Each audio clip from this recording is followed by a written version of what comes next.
Thank you, Leah. Life is good. All the time.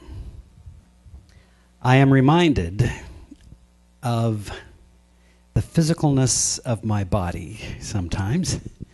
And we had the joy, my dear friend who you'll meet soon, Reverend Sally Robbins, has moved here, and so like a good friend, I helped her move and should have checked the fine print to figure out that it was upstairs before, So I'm joyfully aware of muscles that I haven't used for a while this morning. It's a very good thing. But it's great. I can't wait for you to meet her. She's a wonderful, wonderful soul and will be important part of this community as we move forward. We began the month, this idea of spiritual renewal, and we began the month at Easter. How's that? Great time for renewal. And that whole idea, the symbology of death and of resurrection and that time in the tomb in between. And so in coming full circle today, I wanted to look at this idea that out of chaos comes creation. In the Greek mythology, it all begins with chaos, the god. It all begins with chaos. And out of chaos, a yawning nothingness, it says.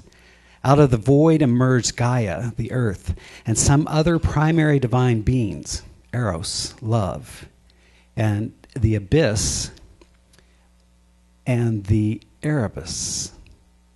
Without male assistance, by the way, Gaia gave birth to Uranus, the sky, who then fertilized the earth.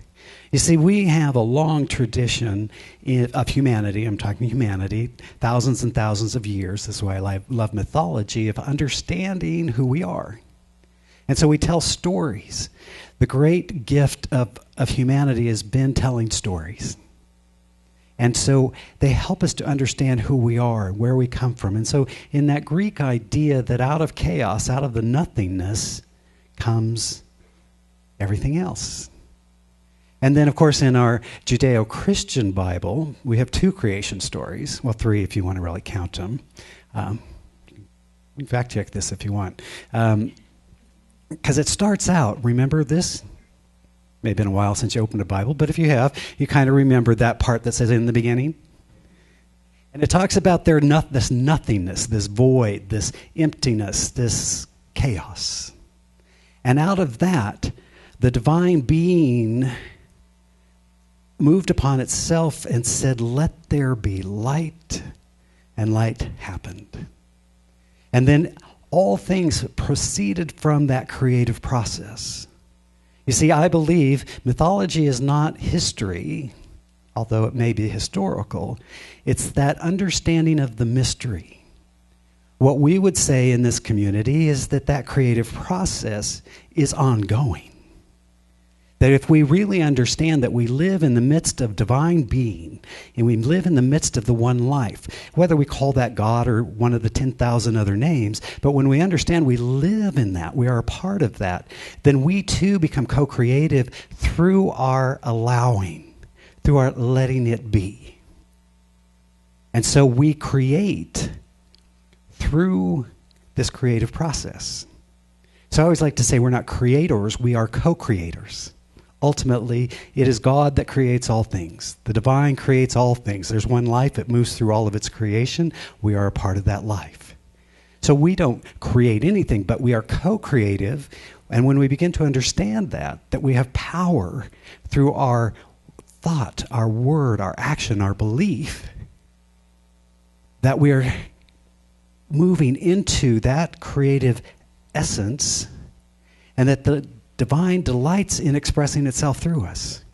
So if we were to say, "Let there be light in our world," there is light. "Let there be love in my world," and there is love. Let there be, and we create. Now the negative side of that is that we're always creating, and so sometimes we're not quite as enlightened. Sometimes we're not quite as conscious. And so we say, "Let there be anger. Let there be darkness. Let there be resentment." We're not thinking that. Let there be lack and limitation in my life. We don't never say it that way, right? No. We don't say it that way. If we did, we'd stop saying it, right? But we say, well, I just can't believe how broke I am. I just can't believe that, all men are the same. All, blah, blah, blah, blah, blah, blah, blah, blah, blah. But we're in essence saying, let there be. And the universe is responding to it. Spiritual wisdom then would dictate that we begin to let something new be.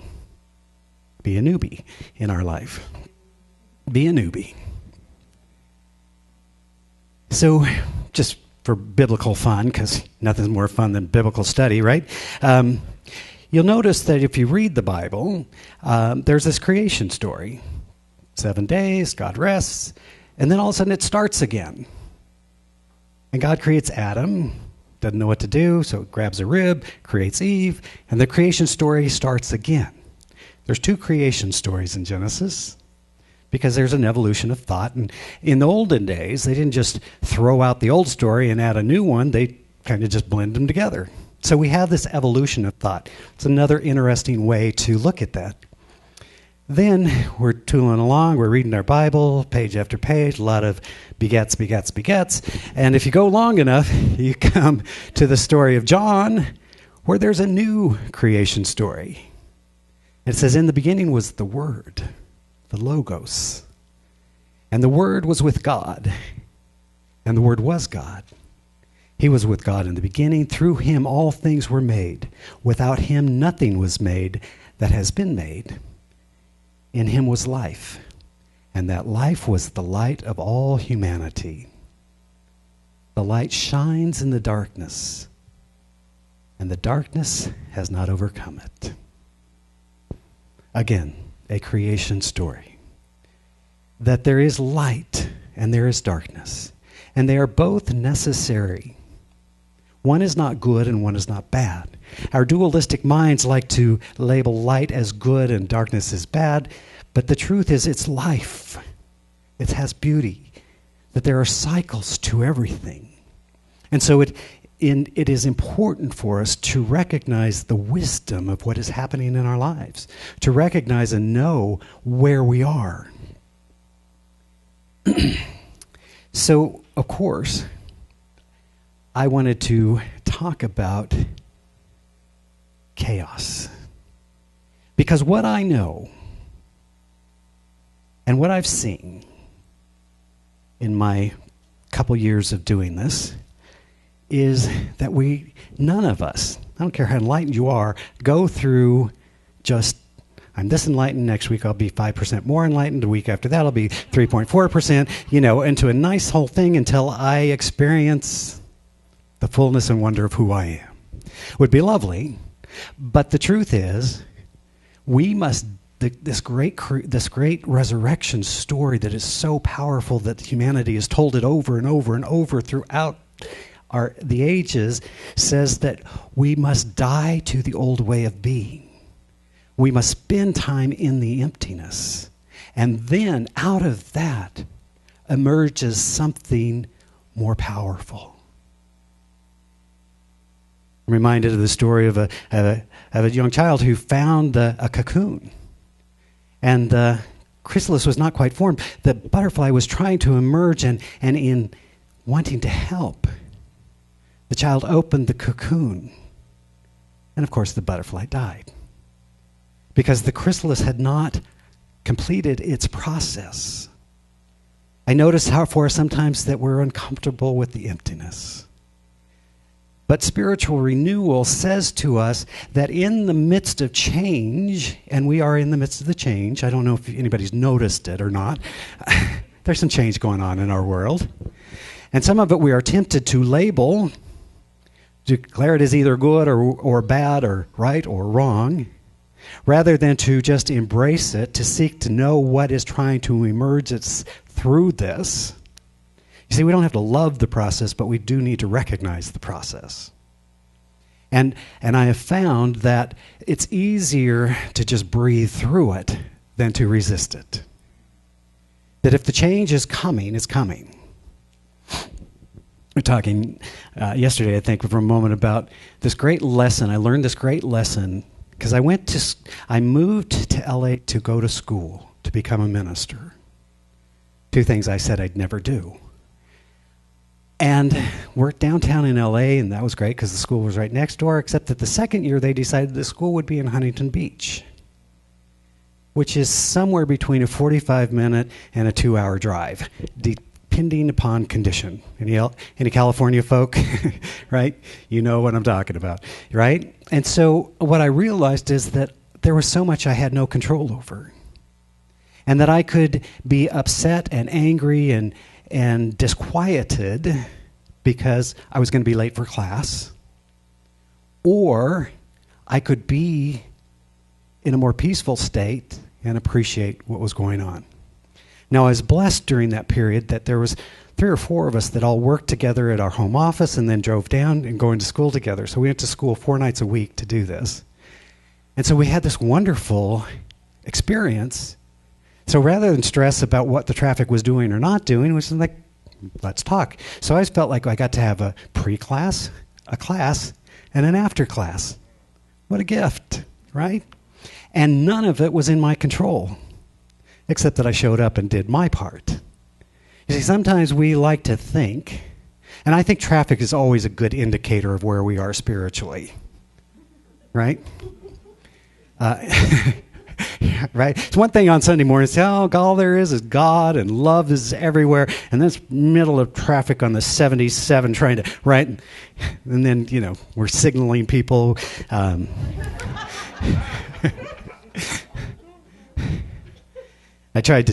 remember, okay, I wasn't going to do self-disclosure, but so I remember one time I'm on my way, I'm guest speaking, and this person, this rather less than enlightened person, was in front of me. I was running late, trying to get to my speaking gig so that I could talk about love and patience and peace and all that good stuff, and this person was blocking my good. Now, having learned a few things over the year, I did not signal. But I was like, and sure enough, this person pulled into the parking lot just in front of me as I pulled into the parking lot to go. And I was thinking, thank you, God. Thank you for little pieces of wisdom along the way. Thank you for not signaling. Right? So in the midst of our spiritual renewal, we recognize that there are times when the old must fall away. You see, Jesus taught this over and over if you look for it. Even when he was gathering his disciples around him, he was saying, some of them were like, hey, I got to go pack. We got a big journey. I got to go get all my stuff. He's like, leave it behind. And some people have interpreted that as an invitation into poverty, but I've always seen that as an invitation into trust. Because as you look at the journey of Jesus and his disciples going to this wedding, to that wedding, to this event, they were having a ball. They were enjoying life. But he was saying, you don't need a Winnebago to get there. In fact, that might prevent what we're trying to do. You see, sometimes we want to get all the conditions right. We want to take everything with us into this next phase of life. And the universe sometimes has a way of saying, it's time to let some of that go. I'm noticing many people are going, I just kind of want to simplify my life. I'm not sure that I want a bigger house and more stuff and all that. I kind of want just what I need, and I want to be comfortable, and maybe I need less. Sometimes less is more. So it's a wonderful thing to recognize that when we are going through spiritual evolution, we are going to be invited to let go of the old. He spoke about it in new wineskins, and old wine, or no, the other way. New wine in old wineskins. How it doesn't work. It bursts the container. Sometimes when we are downloading, when we are embracing, when we are allowing Spirit to move through us, and we're becoming more connected with the divine part of ourselves than the physical part of the self, the human part of ourselves, then you will notice sometimes that old wineskin has got to go. There's not room, there's not strength, there's not flexibility for the new to emerge in our old belief system. So wisdom says, learn to let go. Wisdom says, allow it to be. But I've noticed that there's turmoil that happens. And then there's emptiness. As I said, if we're willing to be in the emptiness, that's where wisdom comes. Then clarity, which is then followed by a new perception and a new reality. You see, we are always creating at the level of our current understanding. Have you noticed that? We're always doing this. We only create what we can create from what is known. And unless we are willing to embrace the unknown, then we're going to stay right where we are. So I know all of you are sitting around here going, I'm going to be a spiritual being. I'm going to do spiritual work. I'm going to be a greater vessel for the divine to express through me. And that sounds so good on paper. Until you kind of move into that turmoil and emptiness. But understand, my friends, it's in the emptiness that Spirit speaks. It's now what? Who will you be today? I've been very mindful of this process that we are in as spiritual community. And one of the things I tried to do in having conversation about whether we were a good match and whether you would want to hire such a person was to explain the process, that it gets uncomfortable, that in the midst of change, as we're introducing a new way of being, that our old way of being gets uncomfortable.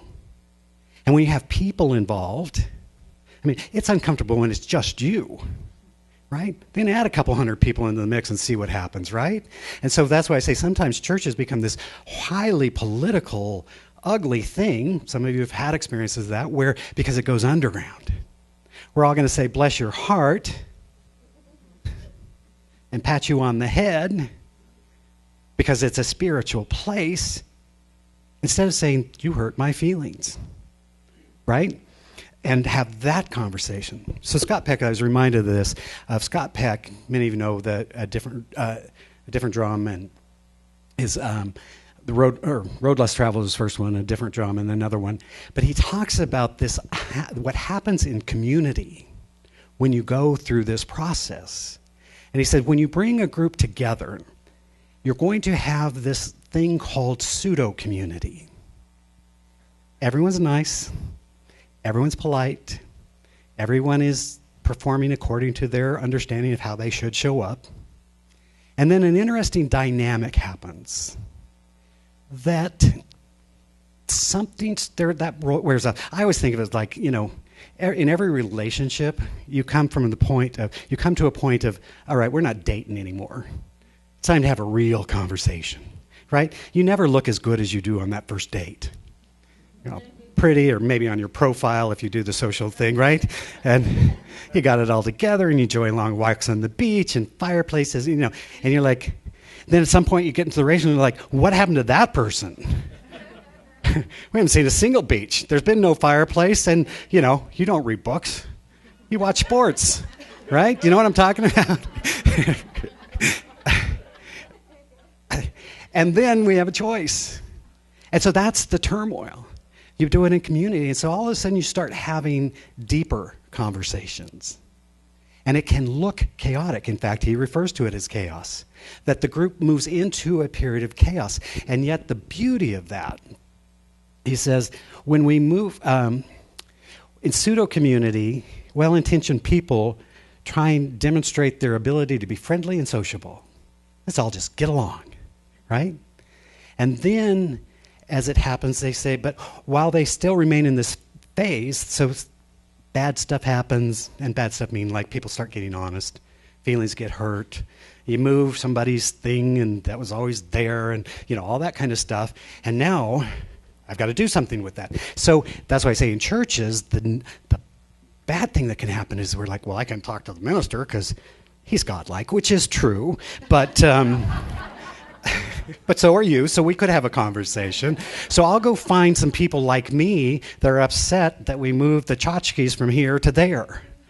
Because Aunt Mim gave us that tchotchke back in 030 or, right, whatever. And so I'll get some people and we'll get together. And then I've walked into these churches and facilitated these meetings like, ooh, what's really going on? Well, it's because we hadn't developed the skills. We didn't recognize this is a spiritual place. There should not be chaotic stuff happening in a spiritual place. It should just be peaceful and loving and joyful.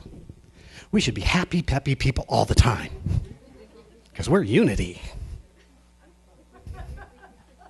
Isn't that fun? Happily ever after. Don't you love it? You know, I was thinking about this. Someday I'm going to write a fairy tale. And they'll get to happily ever after, but they're going to go through some stuff before they get there. It's not some dude showing up, kiss you on the lips, and like, oh, look, my life's complete. No.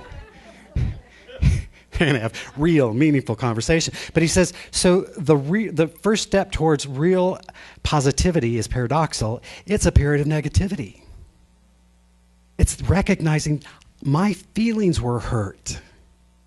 Now, healthy communication says, I own my feelings and I speak of my experience, not say you hurt my feelings.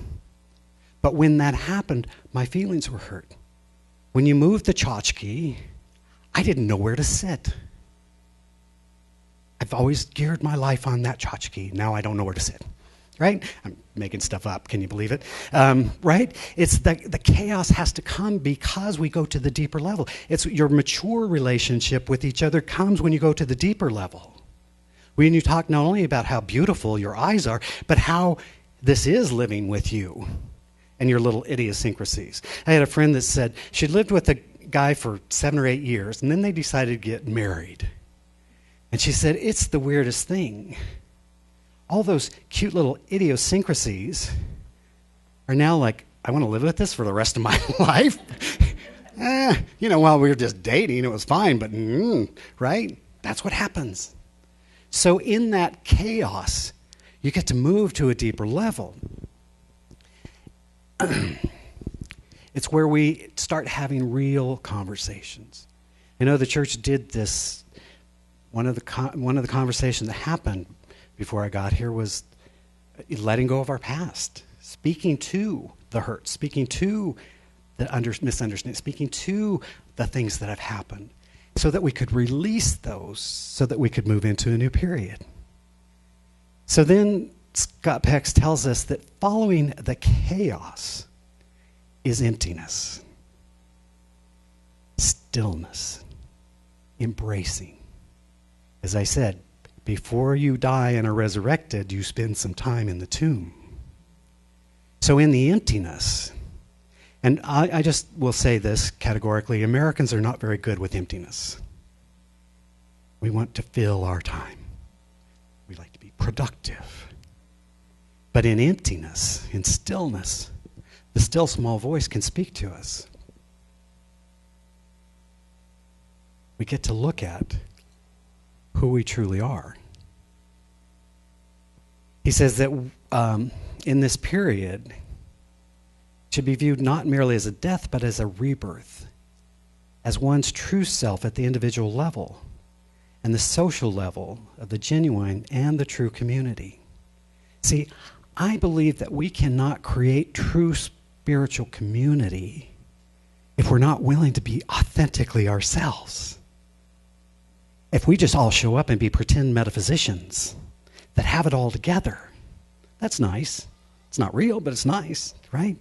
But when we're learning new sets of skills to be together, to speak to our hope and our glory and our hurt and our pain, when we learn to embrace our humanness in the midst of our wholeness, that's when something happens. And so sitting in the silence, being present, is where true community is formed. And it's in this place, as he says, having worked through the emptiness, that people in community enter a place of complete empathy with one another. There's a great level of understanding. I've been saying, so I'm watching chaos. It's happening. And I keep saying to people, we're right on track. Remember to say how I said it's going to make you uncomfortable? This is good. This is good news. If we're conscious and we're aware that we're moving to a deeper level, we set that intention. Oh, you thought you got the quick program. You thought you got the micro program. We'll just hire Marty and everything will be fine. Right?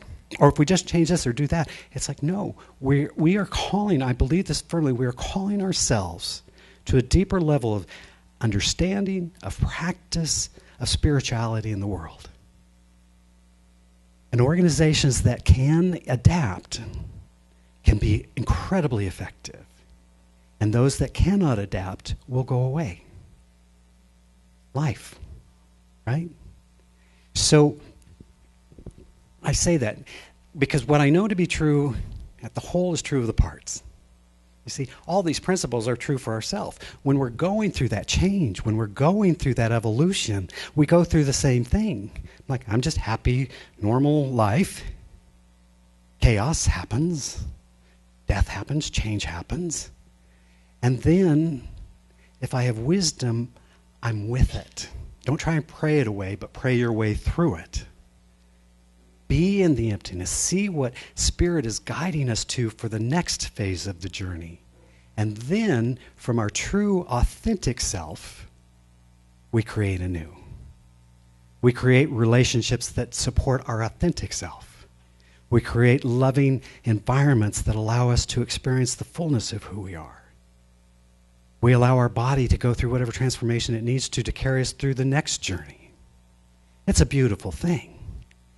Looking at this little baby, I love babies. So, but everybody's like, oh, you had a baby. That's so beautiful. Well, if you were there in the moment, and not so much. Because you're human, right? It's kind of a painful and not pretty experience, but so magnificent and so part of the experience. So when I say we are in a place of giving birth to something new, I feel it. I watch all the challenges that we have, and I just go, huh, cool. But for me, and this is why I want to spend some time, what's critical in this time is how we are together. Not that chaos might happen, but how are we together? What deeper level of conversation are we having? What new skills do we need to develop? What ways of leadership are we being called to express? And that's my job, is to help guide us through this process so that we move to that deeper level and have a greater experience of ourselves, to be of greater service in the world, to create something relevant for today. What I know. And so what I would share with you is that spiritual practice allows us to remain calm and centered in the midst of turmoil. It allows us to remember that something greater is emerging. That indeed the butterfly does comes from the caterpillar and through the chrysalis to become itself. They actually dissolve. Have you ever opened one of those? It's dissolved. It's mush. You may be in that point in your life where it feels like that, right? It feels mushy. But out of that, it recreates itself to the beauty that is a butterfly. Magnificent. And spiritual practice then helps us to connect with the Spirit so we're less dismayed by the physicality of what's taking place. Things come, things go. People come, people go. Life comes, life goes. And we remain grounded, tapping into that self, that which is unbreakable, that which is true, that which is pure forever. And we move through it. FDR once said, the only limits to our realization of tomorrow will be our doubts of today. Let us move forward with strong and active faith. Wherever you're on that journey, know that it's good. And it's necessary for your soul's growth. Be with the process and allow something beautiful to happen. Let us pray, shall we?